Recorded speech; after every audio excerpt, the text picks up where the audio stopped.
Congratulations sa bawat isa sa atin at atin uling na pagtagumpayan ang masalimuot na nakaraang isang linggo at tayo pong muli ay dinako ng Panginoon sa ating mga simbahan para muli pong magbigay po ng pasasalamat at pagpupugay sa ating pong Panginoon.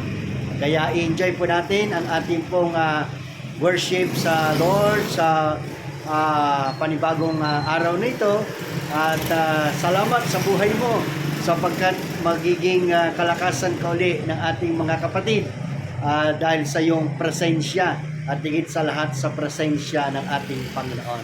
So enjoy the presence of the Lord at umanda tayo sa panibagong blessings na ibibigay ng Panginoon sa atin sa panibagong isang linggong ito. Kaya po, to God be the glory and happy to serve our Lord Jesus Christ and happy, blessed Sunday sa bawat isa sa atin. God bless you more.